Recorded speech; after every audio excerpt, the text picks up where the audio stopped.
Hi there, welcome. So many of you have asked me to talk about my art, the process of painting, and today's the day. And I'm excited because this painting has come home. It's been in a fabulous traveling show for about 3 years. It started at MoCA, at the Museum of Contemporary Art in Los Angeles, and then traveled to Bard College in upstate New York. So I just got it back, and I thought, well, let's start with this painting because in a way it's a beginning of my career. And you say, well, how did it all start? And that's what I'll tell you now. When I was about 7 years old, my sister was in a watercolor class, and she was a wonderful graphic designer. She saw things in 3D, and she could paint she could paint houses. I don't mean literally painting houses, but she could paint anything because she saw in 3 dimensions.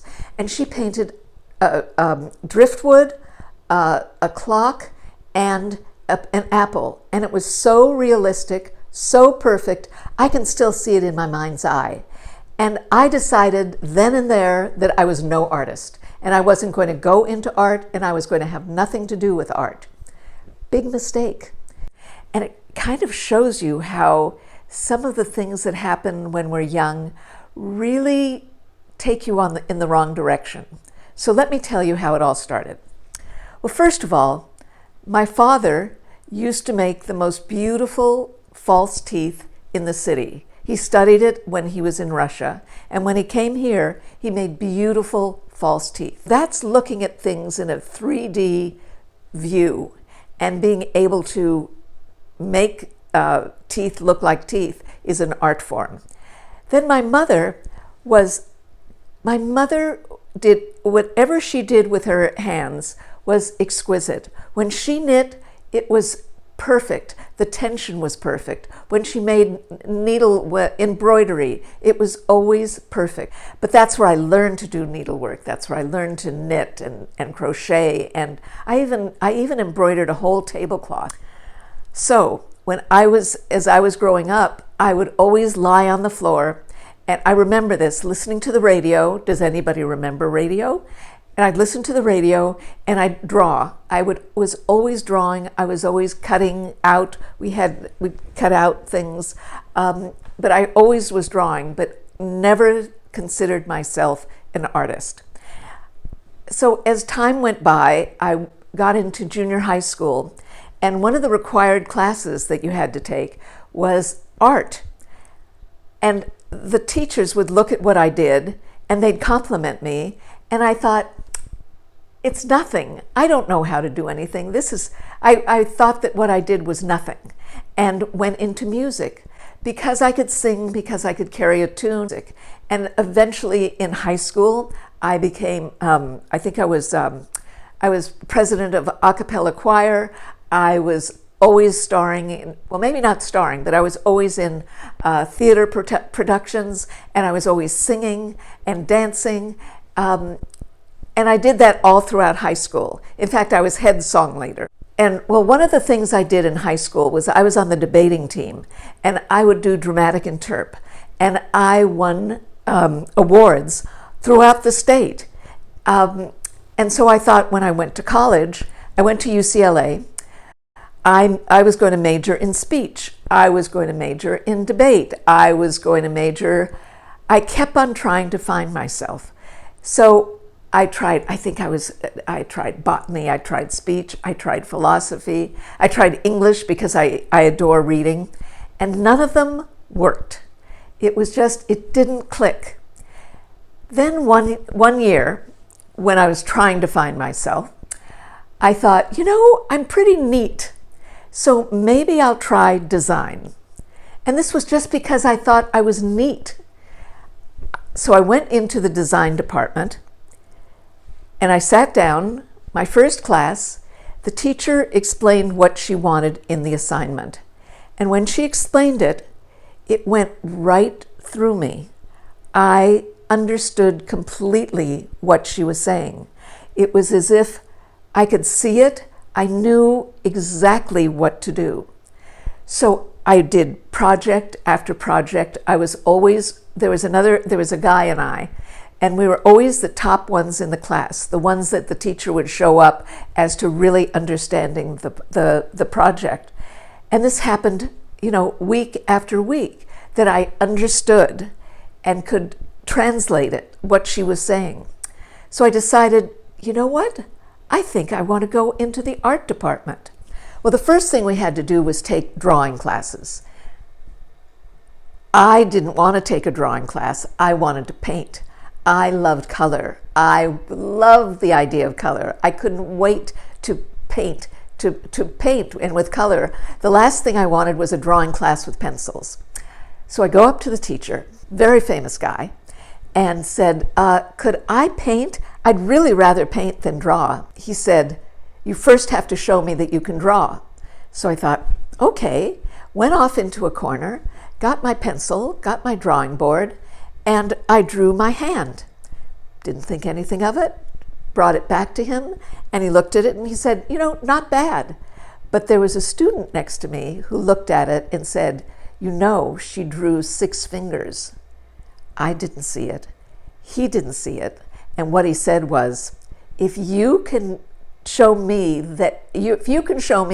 6 fingers and I think that it's pretty good, you do whatever you want. Yes. So I took my first painting class, and it was really interesting. I loved the feeling. It was oil paint. I loved the feeling of the brush and rubbing it in the oil and the different colors. And we got to set up our own little setup. So I think it was a pot with a green plant, but there was a fabulous piece of fabric. Today I'd call it dull, but then I thought, pattern. I couldn't wait to put in pattern. And I started painting, and I didn't think, I did it the way I felt. I mean, I wasn't thinking of any technique, nothing. You'd almost say that it was almost naive in that I approached the painting in a very fresh way. And suddenly I start seeing the teacher behind me. And he kind of talks to me and asks me why I did this and that. And he loves it. I didn't know that. But what starts to happen in the weeks that follow, that the seniors start coming into the painting room and looking at what I do. And I didn't realize, I asked somebody later on and they were saying, it's the way you paint. It's just so immediate. There's not any intellectual thought behind it. You can see that you love painting and it's right there in front of you. Well, that was pretty nice. Time goes on, and I think it's near the end of the semester, and they're choosing paintings to be in the end of the year painting show. Well, they chose one of mine. Nobody chooses, sophomores. You're either a junior or a senior, but they chose my work, and it's in the painting show. And Vincent Price comes by because he's putting together a collection of art from Sears Roebuck. And at that time, the big thing was art collecting. And it was very, very prestigious to be in this collection. And he asked me to be in the collection. And what did I say? I said no, because I was afraid I'd never paint the way I painted then. So I said, no, I'm not interested. And all of the seniors who were not asked are looking at me and saying, you're crazy, Sandy. You should sell the painting and be in this collection. And I should have. I was wrong. I admit that. So I graduated. I decided I was married at this time. I was painting. We were living in a little, like a muse cottage. My husband created a studio for me in the dining room, and I was painting. So I'd go downtown to the flower mart very early in the morning. I had a station wagon, and I'd fill it with buckets of water, and I'd go along the flower mart, and I'd find fabulous flowers, and I'd buy bunches and bunches of flowers, and I'd bring them home, and I'd photograph them and use them as source material for my paintings. And the reason I'd photograph them is that it takes me so long to paint a leaf that the flowers would be dead by that time. And then I'd find the flowers that spoke to me and I would paint them. And I'd paint them leaf, petal by petal. But not only did I love pattern and flowers, but I loved crystal. Wait a second. This is actually a tiny little vase, but when I painted it larger. I loved crystal. I loved being able to see the reflection in the crystal and see the pattern. This is another crystal vase. I loved crystal. This painting started me on a whole new way of seeing. I would paint each dot that I saw on the batik. I'd take the white paint and I'd mix it around till it had a point, almost like a meringue, and there's like a stiff white paint at the top, and then I just tap it onto the painting. And this is so obsessive. I adore it. I could spend hours putting little dots on the painting. I guess you'd say I get into a zone because I only paint one, maybe it takes me a day to paint a petal to meet with my exacting standards, but I can spend hours and hours and be completely lost and be involved in each little dot. And each little dot is different. It's not like I go ba ba ba ba ba. No, I look at it and think, you know, do I want it in a line? Do I want it to match? I'm always thinking of how I want those dots to work, but I love doing those dots. And I love the whole idea of pattern. And the reason I got into batiks, I forgot to mention, is that my sister, the artist, became a decorator. And she had this whole box filled with old batiks in her studio. And I would go there and I'd ask her, can I take this one? Can I take that one?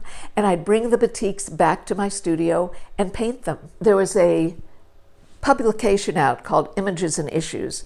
And a friend of mine said, you know, you need to send slides to her name, the editor of it and the owner of it was Sandy Ballatori. Send her slides of what you're doing with this pattern because I think she'd love it.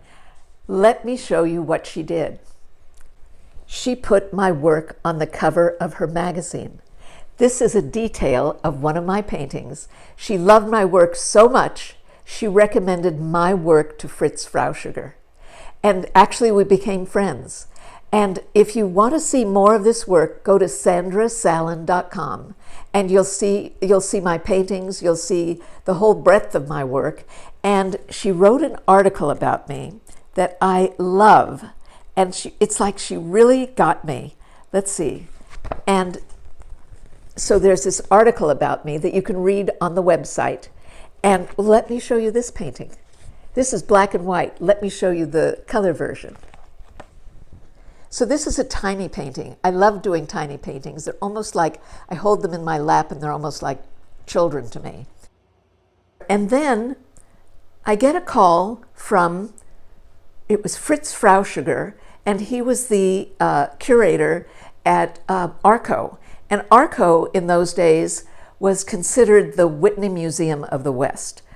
Well, I'd been in shows, but these were group shows and they were judge shows.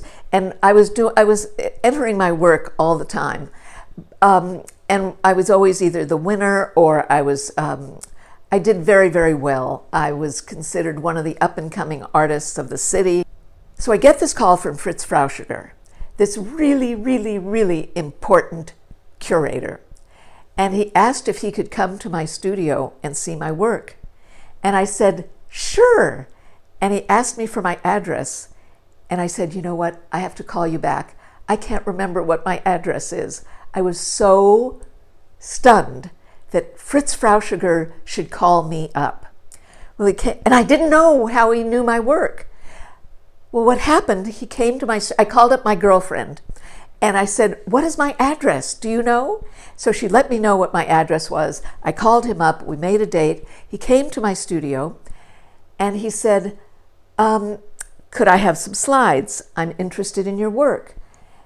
And I'm thinking, oh my God, Fritz Frauschüger? So it turns out that he was curating a show called Pattern and Decoration. And who did he ask to be in it? Me.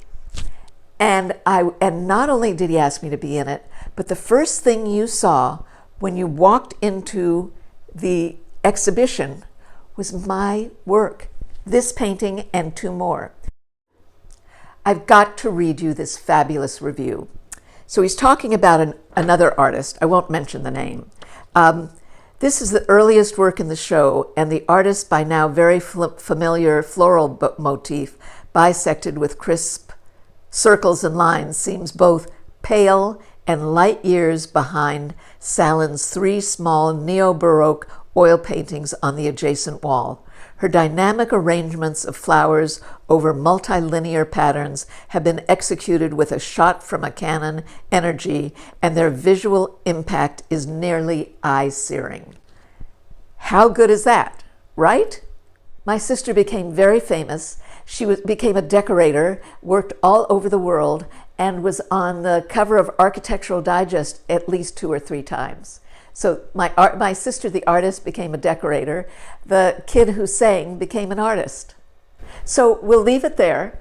And if you're interested, let me know and I'll tell you more and we'll continue on.